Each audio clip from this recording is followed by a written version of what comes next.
Nous voulons que Dieu continue de trouver sa joie en nous et dans tout ce que nous faisons. Nous comptons sur lui. Le Dieu Tout-Puissant, lui qui peut tout. Il est le gardien et le sauveur de nos âmes. Il peut nous préserver de toute chute. Que son nom soit béni. Amen. Je vais revenir sur l'intervention de notre fils qui a saisi l'occasion que l'Éternel nous a accordée de voir un nouveau jour pour exprimer ce qui est monté dans son cœur. Je vous ai souvent dit, chaque jour qui se lève est une page de l'histoire de ta vie que tu vas remplir. Et s'il y a des livres que nous avons utilisés, voici l'année scolaire qui est finie. Beaucoup, on ne peut même plus retrouver certains de leurs cahiers qu'ils ont utilisés tout au long de l'année 2017-2018. Ils sont allés dans la poubelle. Nous autres qui avons quitté les bancs il y a de cela plus de 20 ans, plus de 25 ans, plus de 30 ans, on ne peut plus retrouver les traces.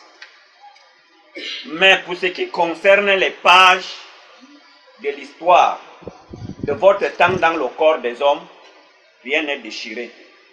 Chaque page est soigneusement conservée. C'est pour cela que dans le livre d'Apocalypse, chapitre 20, à partir du verset 11, il est dit que les livres furent ouverts. Les hommes furent jugés selon ce qui est écrit dans les livres. Il y a les livres de la loi, les livres des paroles, les lettres de Dieu qui sont ouvertes et le livre de vie de chacun d'entre nous. Chaque jour, et c'est Dieu qui est le secrétaire, toi tu es l'acteur.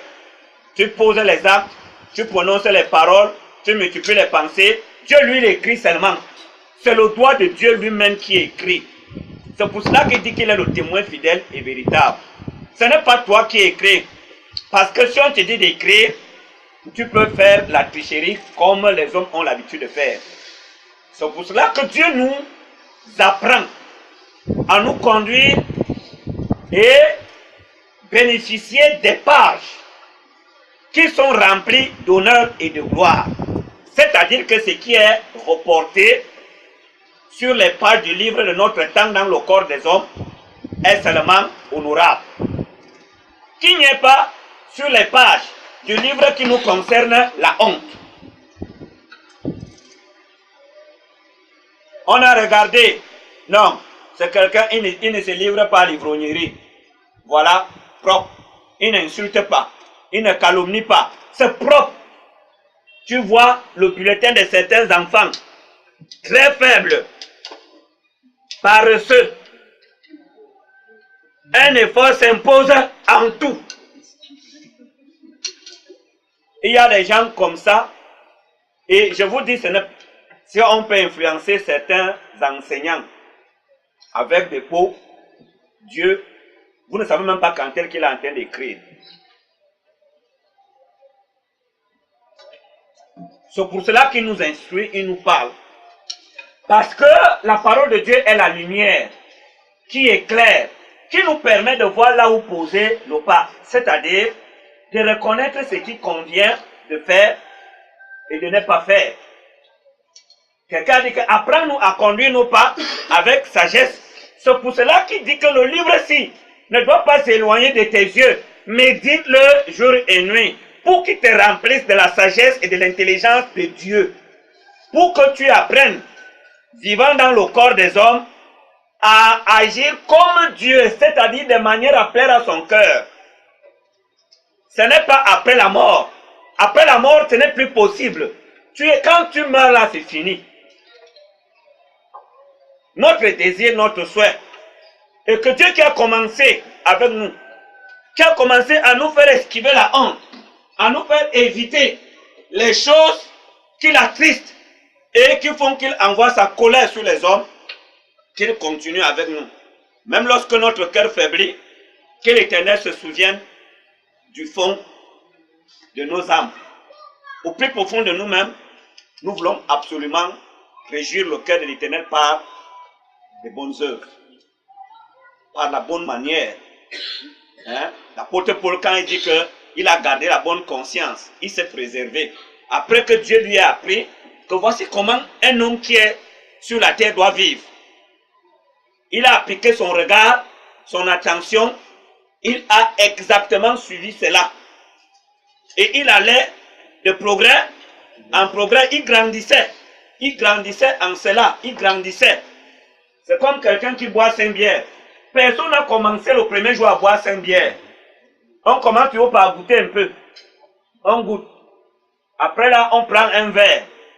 Après 2 verres. Après, on devient capable de prendre une bière. Après 2, quelqu'un te dit qu'il prend 12. Souvent, je me pose la question, comment est le ventre de celui-là? Mais ce n'est pas ça qui nous intéresse ce matin. Alors, notre fils a dit quelque chose. Il demande pardon à ses frères, à ses parents, qui sont aussi ses compagnons de combat. Au-delà de ce que ce sont ses parents, ils sont engagés pour chercher à saisir la vie éternelle. C'est le combat de tout homme sur la terre, ou alors que tout homme doit livrer. Alors, dans ce sens, ils sont ses compagnons de combat. Dans un autre sens, ils sont ses parents. Ils ont la responsabilité devant Dieu. Lui étant enfant, il doit lui apprendre comment un homme doit se conduire et plaire à Dieu. Tous les parents qui sont chrétiens ont cette responsabilité, cette lourde responsabilité. Dieu dit que père, parents, éduquez vos enfants selon le Seigneur. Apprenez-leur à satisfaire le cœur de Dieu. En nous donnant un exemple, qu'il y a des parents qui n'avaient pas fait cet effort. Ils ont éduqué leurs enfants, ils ont accouché, ils se contentaient de ce que le matin, on va au champ avec les enfants, on les envoie avec le troupeau. Un jour, ces enfants ont rencontré un homme qui était chauve. Ils ont commencé à se moquer de lui. Chauve, chauve, chauve, comme les petits enfants font souvent. Un commerçant passe, il dit, Bassine, les enfants, ton enfant, il sort de la chambre en criant, il imite. Tu ne lui dis pas que non, ça, on ne le fait pas. Alors ces enfants ont commencé à se moquer de ce vieillard qui n'avait pas les cheveux sur la tête. Toute la partie ici était nue. Tu pouvais croire qu'il s'est rasé avec la lampe. Ils ont commencé, donc, c'était les petits. Comme vous avez l'habitude de dire que non, c'est un enfant, il ne sert rien. Vous croyez que quand Dieu dit enfant, c'est quand celui-là a 25 ans, il est déjà un arbre qui porte les fruits. C'est là où tu veux lui donner une forme, il va se casser. Dieu dit que pendant qu'il t'est encore, quand il te mord là, il mord le bout du sein, tape. Ne dis pas que c'est le bébé, touche-le. Ne fais plus ça. Il va pleurer, il va téter, ça va se calmer, il ne va pas mourir. Tu lui apprends quelque chose. Si tu laisses, tu dis non, c'est un bébé, il ne sait rien.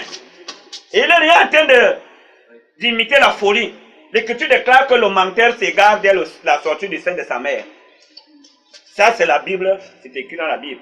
Que le menteur s'égare dès la sortie du ventre de sa mère. Il dit que les pervers le sont dès le sein maternel. Ce n'est pas moi qui le dis. Donc, quand il a commencé là, il dit que le pas que tu marques là n'est pas bon, puisqu'il ne peut pas entendre ce que tu lui dis. Le geste que tu fais là est un message qu'il reçoit. Cette douleur-là lui fait comprendre que non. Ces enfants donc se sont moqués de ces vieillards. Chaud, chaud, chaud, chaud. Alors, les animaux sauvages, les ours, les animaux qui sont sans pitié, sont sortis de la forêt pour venir déchirer ces enfants. Ils ont déchiré tous ces enfants. Dieu, qui avait écouté la peine de son serviteur, n'a pas dit que ce ne sont pas les enfants, ils ne savaient rien. Il a dit que les grands et les petits furent jugés. Les grands et les petits furent jugés. Alors, quand les parents vous parlent, quand un père qui craint Dieu, une mère qui craint Dieu te parle, tu fermes tes oreilles. C'est une malédiction qu'on ne peut pas qualifier. Si déjà, Un père qui ne craint pas Dieu, on le méprise, on est maudit. Dieu n'a pas dit que honore ton père et ta mère, s'ils sont parfaits. Ça, c'est le commandement, le premier commandement qui est suivi d'une promesse. Honore ton père et ta mère. Dans le Nouveau Testament, il est dit selon le Seigneur, si ton père fait des problèmes avec son frère, il dit que comme tu es son fils, aligne-toi derrière lui pour faire la guerre à son frère. Dieu dit que papa, nous sommes un peuple de paix. Ce n'est pas bon ce que nous faisons. Laissons-le faire. Jonathan était un enfant comme nous aussi. Il avait un père. Un jour, son père a entrepris de faire la guerre à un innocent. Cet innocent, c'était David, qui a exposé sa vie pour défendre l'honneur de la patrie, pour défendre la gloire d'Israël. Il a exposé sa vie en allant affronter un géant que le roi d'Israël n'avait pas pu influencer avec tout son accoutrement. Et toute l'armée qui était à sa suite. Il est parti exposer sa vie. Il était le plus jeune du camp. Il n'avait pas l'âge de porter les armes. On ne l'a pas amené. Ayant exposé sa vie, ayant délivré la nation d'Israël de la main d'un fort, il revient, les femmes commencent à lui rendre la gloire qu'il méritait sans qu'il n'ait revendiqué. Il n'a pas revendiqué, il n'a rien dit pour inciter les femmes à lui témoigner cette reconnaissance. L'Esprit de Dieu qui avait agi avait poussé ces femmes à voir. Il a fait que ces femmes voient la gloire de David et qu'il l'élève par leur chant. Saül n'a pas approuvé cela. Saül donc va entreprendre de rechercher, de faire des problèmes à David. Il a voulu enrôler son fils, l'héritier Jonathan, pour faire la guerre à David. Jonathan a usé de son propre jugement.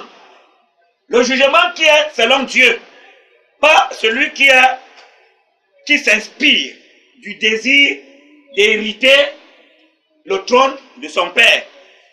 Il a oublié que son père est roi et que si son absence venait à être constatée, celui qui prendrait le pouvoir.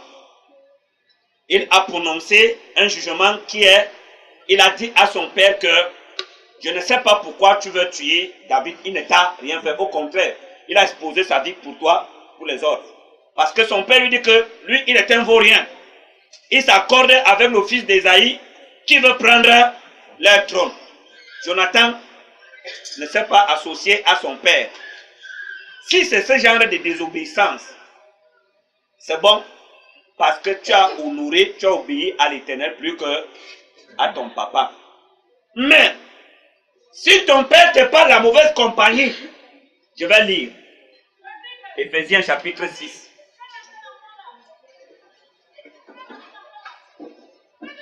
Pendant que ton père te rappelle la voie de la paix avec Dieu et avec les hommes, tu trouves qu'il te perd le temps, il te détruit. Je te rappelle ce qui t'attend. Ce n'est pas de la part de ton père, de la part de Dieu qui nous a envoyés tous sur la terre. Éphésiens chapitre 6. Lis à partir du verset 1. Éphésiens 6 à partir du verset 1. Enfants, obéissez à vos parents, selon le Seigneur, car cela est juste. Honore ton père et ta mère, c'est le premier commandement avec une promesse, afin que tu sois heureux et que tu vives longtemps sur la terre. On n'a pas dit que si ton père est riche,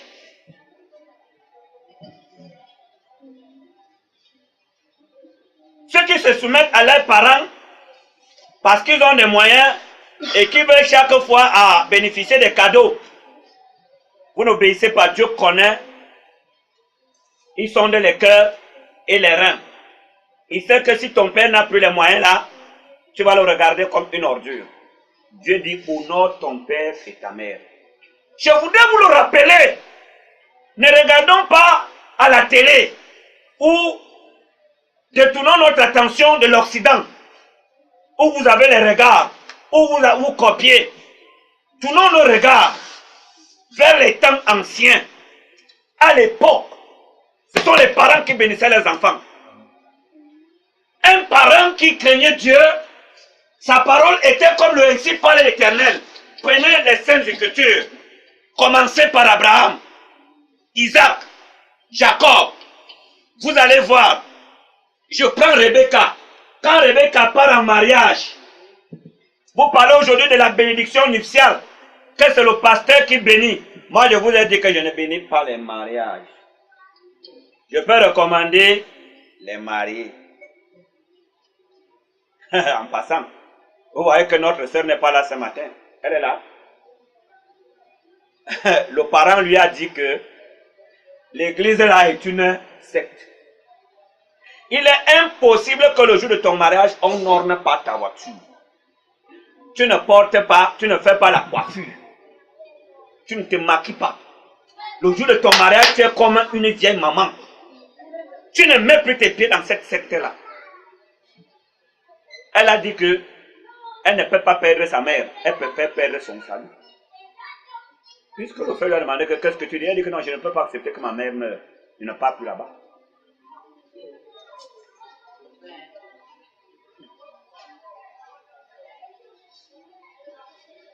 La mariée le samedi. La baptisée le vendredi, le samedi.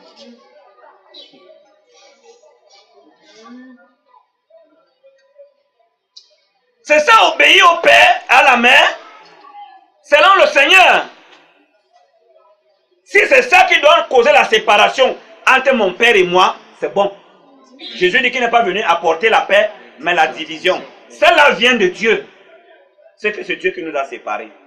L'accomplissement de la prophétie de Moïse. Il est venu séparer les fils d'Adam les uns des autres. Ce n'est pas de cette désobéissance qu'on parle. Tu vas jouer au billes. Le père te dit arrête-moi ça. Quelle est cette histoire? Tu trouves que ton père ne connaît rien. En Occident, si le père gronde même l'enfant, il appelle la police. Il le tape. On prend son enfant, on donne au service social pour le garder. C'est comme ça que ça se passe en Europe. Même si nous sommes en Europe, si je suis en Europe avec Gédéon et Michel, je veux vous chicoter si vous faites ce qui n'est pas bien. Moi je le dis, si on veut me faire partie de l'Europe. Et mon enfant ne va pas sortir. J'ai dit, on part. Tu peux donner mon enfant pour qu'il soit élevé par le service social. Ça ne se passe pas comme ça. C'est pour cela que je dis que je suis très bien. Dieu a choisi que je vive en Afrique. Je suis dans les conditions meilleures. Je peux faire la vraie liberté, c'est ici en Afrique, ce n'est pas en Europe. Parce que je peux vivre la pensée de Dieu ici, je ne suis pas influencé. Nos gouvernements n'ont pas encore les yeux ouverts. Pour savoir qu'on ne doit pas taper sur l'enfant. Ils respectent encore un peu Dieu dans ce sens-là. Et c'est beau. Alléluia. Alors Dieu dit, reprends la lecture mon frère. Enfants, obéissez à vos parents, selon le Seigneur, car cela est juste. Honore ton père et ta mère, c'est le premier commandement avec une autre promesse. Afin que tu sois heureux et que tu vives longtemps sur la terre. Oh non, je disais que Rebecca, quand elle part en mariage, sa famille lui dit, après avoir pris ce que le monsieur avait apporté, le serviteur d'Abraham, qui a d'abord prié Dieu pour trouver la femme, il dit, oh Dieu de mon Seigneur Abraham, ce n'était pas son Dieu, c'était le Dieu d'Abraham. Il parle à Dieu sous couvert, il dit que écoute ma voix à cause d'Abraham. Pas moi tu ne me connais pas. Alléluia. Tu avais dit à Abraham que tu es son Dieu. Fait que la jeune fille qui va accepter ma demande, c'est-à-dire que de faire approuver et le peuple et moi-même, soit celle que tu as destinée pour le fils de ton serviteur Abraham. Et Rebecca est venue.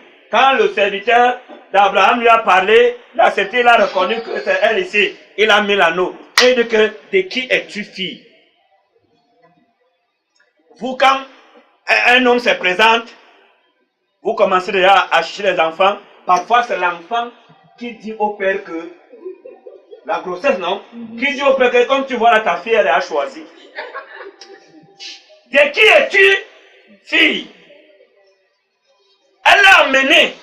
Elle est entrée, il causait tout. Elle était à l'écart. Quand ils ont fini de causer, ils ont dit, bon, ce n'est pas un animal. C'est un être humain. Elle a un sentiment. Appelons-la. Es-tu d'accord de partir avec le type-ci? Oui, je suis d'accord. Je pars. On dit, bon, c'est ça. On ne l'a pas forcé à aller en mariage. Elle dit qu'elle n'est pas en mariage. Bon, maintenant, notre soeur, notre fille, part. Nous te laissons partir avec joie. Nous sommes dans la joie que tu partes en mariage. Maintenant, voici ce que nous te disons. Ta descendance aura le contrôle de ses ennemis. C'est cette descendance que nous sommes. Amen. Alléluia. Amen. Les enfants de Rebecca, la descendante de Rebecca, Christ. S'ils ont vécu cette bénédiction selon la chair, nous la vivons selon l'esprit. Hein? Rebecca est partie et elle était bénie. Ses enfants sont bénis. C'est les parents qui ont prononcé. Eux, ils n'étaient pas sous l'alliance avec Dieu. C'est Abraham seul. Mais la bouche du parent, en tant que parent, ils ont prononcé des paroles.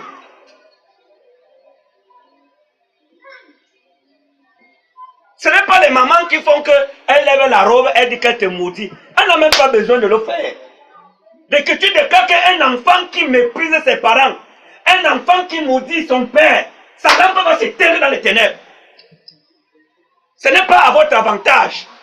Je vous le dis encore ce matin. Vous avez tout gagné. Vous gagnez tout.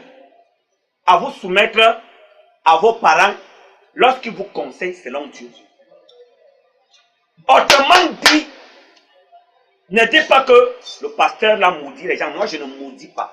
Je vous rappelle les dispositions divines mises à notre disposition pour que nous soyons sages. Nous ne devons pas ignorer ces choses. Les parents veillent sur vous. Ils ont une responsabilité. Mais quand vous avez atteint un certain âge, c'est pour cela que dans les Saintes Écritures, le monsieur là, le père de l'aveugle, quand on veut le sanctionner à cause de son enfant, il dit que non, il est déjà grand. Il est capable d'assumer ses actes. Interrogez-le. Hein? Pourquoi vous voulez que... Non, il est déjà grand. Au Cameroun, on appelle ça comment? Hein? Il est déjà majeur. Donc il n'est plus un petit à qui on peut imposer quoi que ce soit. Si on veut imposer sur les coups de poing. Maintenant, il est un homme. Adressez-vous à lui. Qu'est-ce que tu dis? Il dit que non, j'étais aveugle. Maintenant, je vois. C'est ça que je sais. Pour ce qui concerne l'état de cet homme pécheur ou saint, je ne peux rien vous dire. Mais ce que j'ai entendu, moi j'étais aveugle, je ne lis pas. Ce que j'ai appris par vos discours, ce que Dieu n'exauce pas, les pécheurs. Si un homme fait sa volonté, Dieu l'exauce. On lui a dit que tu es né tout entier dans le péché, tu vas nous enseigner. Bref, ce que je voudrais dire, c'est que, alors, il était déjà grand. Le père n'était plus responsable de ses actes. Si tu dis donc que tu es grand, sors de la maison. Sors. Pars. Va t'installer à tes frères. Et que ton père dise à Dieu que tu as vu. Je lève mes mains.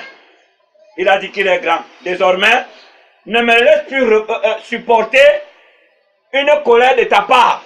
À cause de ses actes, il est entièrement responsable. Il a dit qu'il est grand. Parle à l'Éternel. Terminé. Mais tu ne peux pas faire qu'on te nourrit, on t'habille, on te fait la scolarité, on te fait tout. Tu dis que tu es grand. Quelle grandeur! Parce que vous voulez une liberté précoce. Vous avez le regard sur les enfants qui vivent tout autour de vous. Nous sommes des enfants de Dieu. Nous sommes un peuple à part. Nous avons une manière qui nous est propre. Nous avons des aspirations qui ne sont pas les aspirations des autres peuples. Pourquoi vous regardez aux autres enfants? Regardez à Jésus. C'est ça qu'on vous apprend. Parce que nous voulons hériter la gloire de Dieu avec vous. Comme Jacob a hérité la gloire de Dieu avec ses enfants. Dieu avait dit à Abraham que je suis ton Dieu et je suis de tes descendants après toi. Dieu fait alliance avec Abraham et avec sa famille. Il dit à Corneille que tu seras sauvé, toi et ta famille. Il avait une grande famille. Et Dieu commande au chef de famille d'entraîner sa famille à sa suite. Mais s'il y a un qui se rebelle, il le laisse. Il n'est pas avantageux pour vous que vous résistez au conseil de sagesse que les parents vous donnent. Je vous le dis. Tu ne peux pas planter un arbre, tu ne cueilles pas son fruit. Aujourd'hui, vous ne pouvez pas regretter, mais un jour va se lever et le temps sera mûr pour vous d'ouvrir les yeux et de réaliser que vous avez perdu. Alléluia. Tous ceux qui l'ont fait, allez interroger les gens. Les regrets sont dans les cœurs des gens comme ça. Les êtres humains, ils sont pleins de regrets comme ça. Aujourd'hui, tu penses que tu connais, que tu vois. Il y en a qui ont fait comme ça. On lui dit, hein, le mariage là n'est pas bon. Il dit à son père que ce n'est pas vous, c'est moi. Attention, le mariage est là. Faites des choses. Je vais vous prendre un exemple. Mon petit frère a rencontré une petite fille qui était au lycée. Lui, il travaillait, elle était au lycée. Alors, il a commencé à sortir avec la petite fille. Quand les parents ont découvert, on est parti porter plainte. On a pris mon petit frère, on a mis à la gendarmerie de Yassa. Du village là. Voilà. Alors, la fille vient. Elle a fait honte à sa maman. Elle dit que tu avais réduit mon âge. Ce n'est pas mon âge là-bas. Tu avais réduit mon âge que je fréquente. Quel âge? Le commandant a fait sortir mon petit. La fille est partie retrouver mon petit. Ils ont commencé à vivre ensemble. Ils n'ont pas fait 5 mois. La fille vient me voir que mon petit ne veut plus d'elle. J'ai dit, mais ça c'est quelle histoire? L'enfant-ci qui a fait mis ses parents au carrefour. Comment ça se passe? Je me déplace. Mon petit frère me dit qu'elle est déjà comme ma soeur. Donc elle est déjà comme ma soeur. Donc quand je viens, vous comprenez un peu.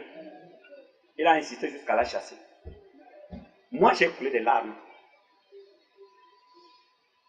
Et cette fille est déjà morte.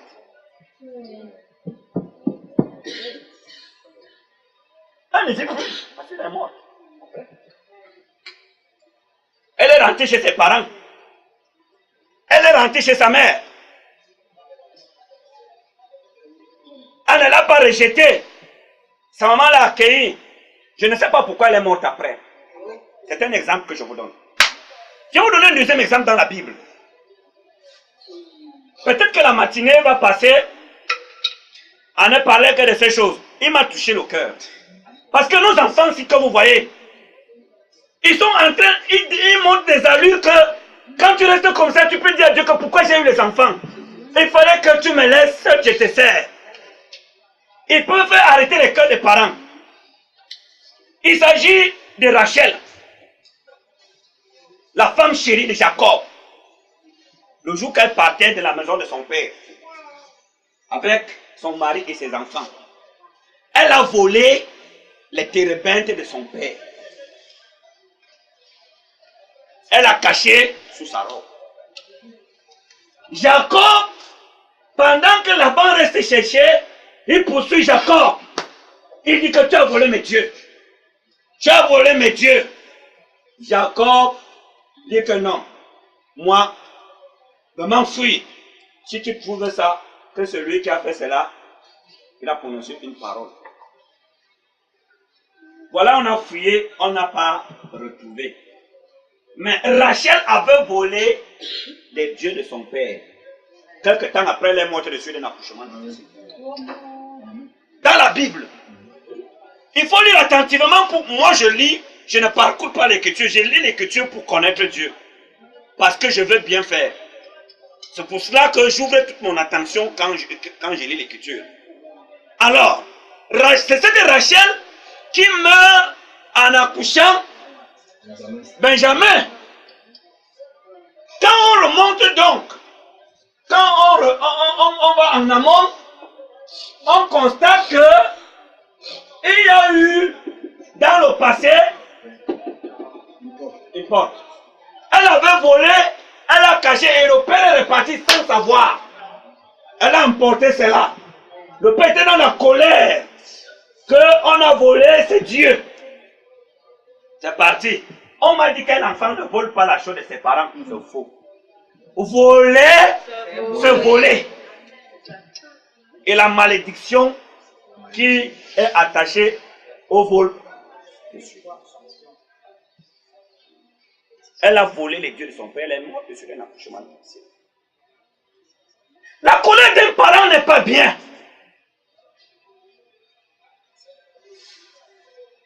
Les gens qui partent chez les marabouts, ton père dépasse les marabouts. Un père peut te dire que mon fils, viens.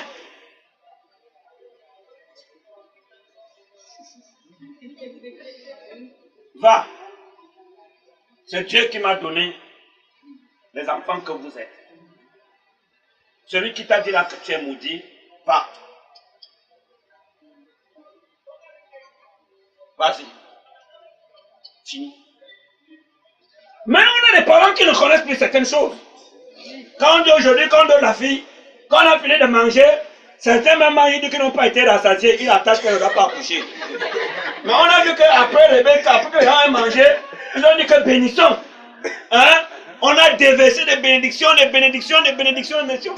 La fille parle, les enfants, même qu'elle fait des terribles dons têtus à un niveau que ils arrachent les napos de leur père, ils font tout.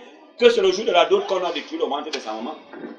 Bon, ce n'est pas ce qui nous intéresse. C'était pour nous dire que, vous dites, vous, moi je ne suis pas têtu. Si on annonce mon décès maintenant, mes parents, c'est grave. Alors, Jacob a prononcé une parole très grave. Oui, oui. Jacob répondit et dit à Laban, j'avais de la crainte à la pensée que tu m'enlèves peut-être tes filles.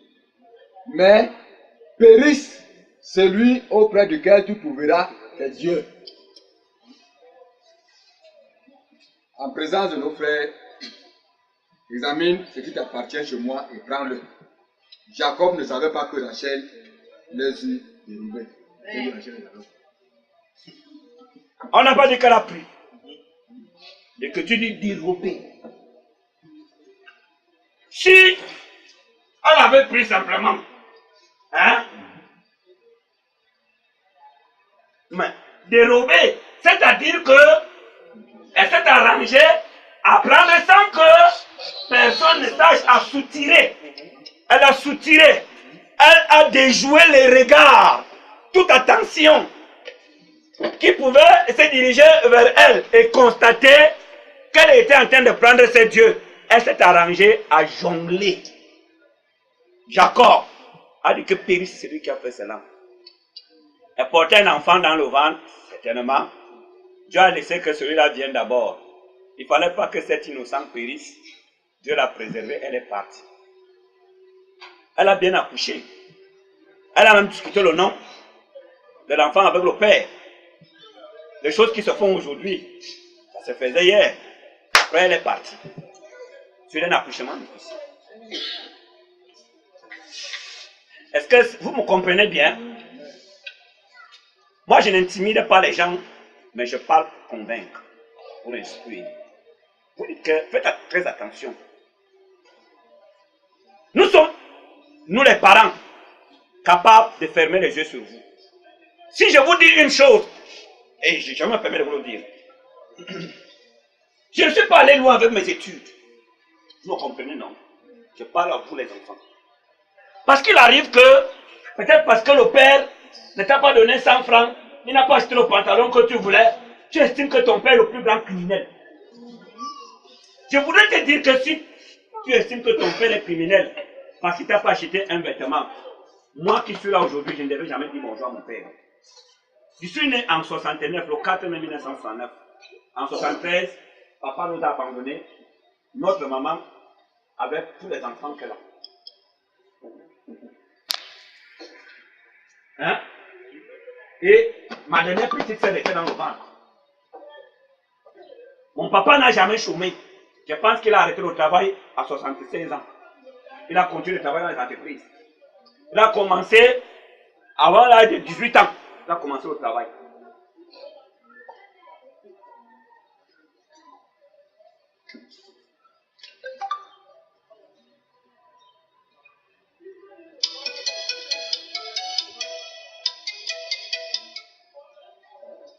Il nous a abandonnés comme ça.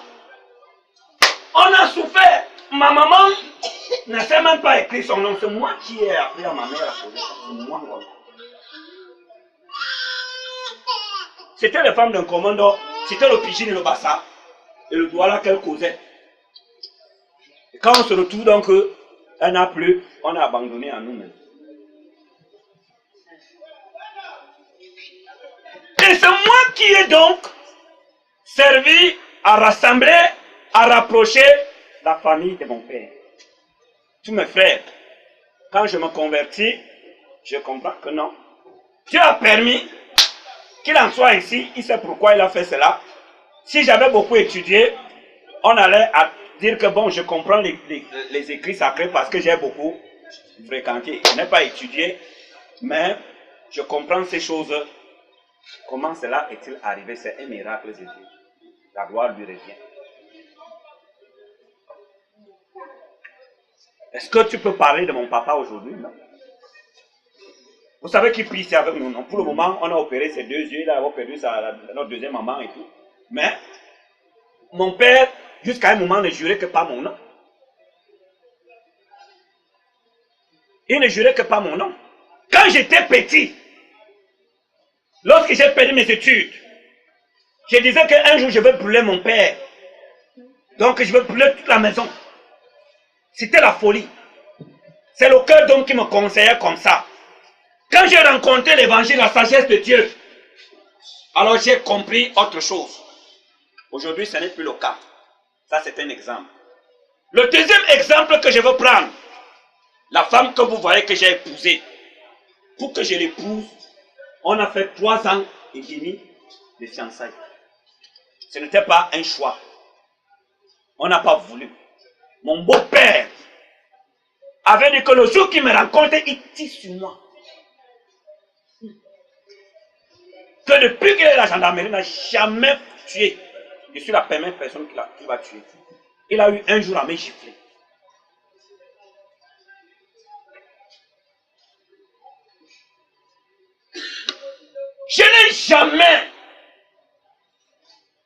Je n'avais jamais répondu à mon beau-père. Tout ce que j'ai fait durant ces années, je suppliais seulement Dieu que c'est ma femme ici. Ou elle, ou rien. On a supporté. Il y avait des sœurs. Je n'ai pas changé la vie. On a gardé la patience. C'est mon beau-père qui m'a cherché. Mon beau-père en mourant m'appelait frère Alain. Amen. Alléluia. Amen. Mon beau-père.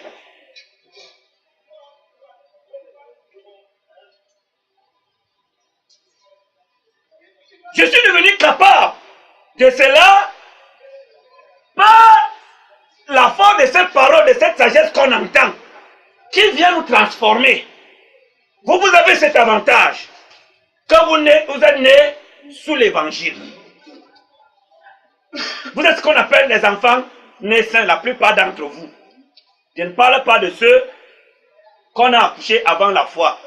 Vous qui êtes nés, on va vous baptiser pour accomplir toute justice. Comme Jésus avait dit à Jean-Baptiste qu'il nous faut accomplir toute justice. C'est pour cela que nous allons vous baptiser. Mais vous êtes déjà saints. Parce que vous êtes nés des parents saints. Vous êtes saints. Mais à cause de la justice divine qui a prescrit le baptême, nous allons vous baptiser. Jésus n'avait pas besoin d'être baptisé. Mais il a dit à Jean-Baptiste qu'il nous faut accomplir toute justice. Vous avez un grand avantage. Nous voulons vous éviter les fautes par lesquelles nous avons attristé Dieu. Nous avons fait mal aux gens. Nous avons fait mal à la terre.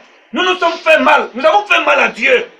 Nous ne voulons pas que vous soyez nos imitateurs. Nos imitateurs pour le mal ou dans le mal. Nous voulons que vous nous suiviez dans le bien qu'on a discerné après avoir commencé par la folie.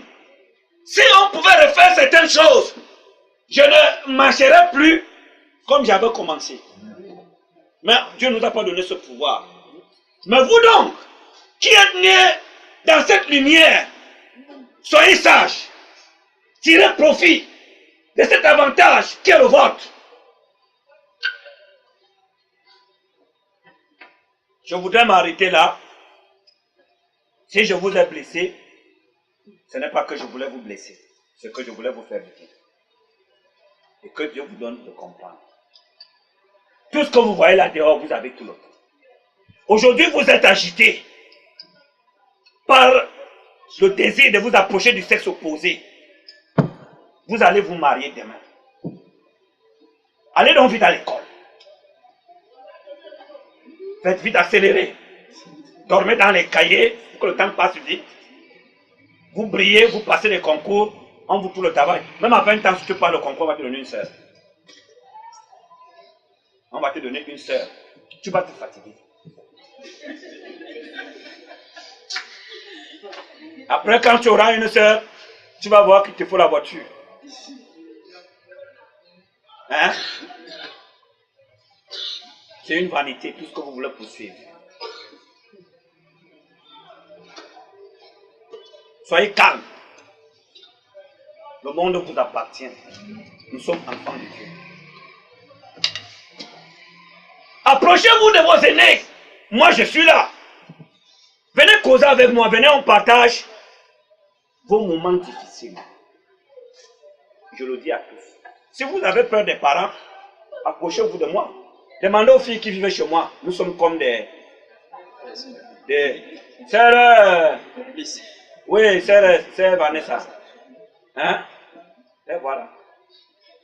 Mes filles et moi, c'est comme mes petites sœurs, comme mes camarades de classe. Très bien. Nous causons. Approchez-vous. Ne mourrez pas comprimé. Ouvrez-vous. Nous allons vous aider. Vos camarades de classe ne sont pas bienvenus. Votre attachement à ces camarades de classe, filles comme garçons, est une menace pour des dispositions que, par l'évangile, nous créons en vous. Faites l'effort de les fuir. Devenez les amis des frères et des sœurs. Ces gars ont les mauvais désirs, ces filles. Il faut pousser à la corruption. C'est une génération perdue, ne les regardez pas. Ce n'est pas parce que certains ont des parents qui ont des gros moyens financiers, ils sont perdus. Si tu n'as pas Jésus, si tu ne marches pas sur la terre, comme je vous le dis là, parce que nous avons la pensée de Dieu, tu es perdu. Peu importe le rang de ton père, tu es perdu. Toi, ton père, tes frères, vous êtes perdus. Si vous n'avez pas Jésus, si vous n'avez pas la pensée de Dieu, vous êtes perdus. Vous n'êtes pas différent des animaux. Ne voyez pas parce qu'ils brillent. Quand ils viennent à l'école, ils peuvent vous amener au restaurant, on vous fait asseoir et toutes les petites filles les regardent. Toi, personne ne te regarde, tu souffres. Qu'est-ce que tu perds? Tu es un grand, les anges t'admirent. Si les petites filles ne t'admirent pas, elles ont même plein de maladies. Les anges te regardent bien, tu es un grand garçon. Quand la soeur me dit que tu t'es rasé, mets le lait ici parce que je lui ai dit que je suis un beau garçon. Même si ma face est blanche, je suis beau. Alléluia. Amen. Alors, parce que le Seigneur m'a oint. Hein? Les anges me regardent. Et que tu déclares que les anges désirent plonger les regards dans ce que Dieu fait. Hein? Alors, c'est ça.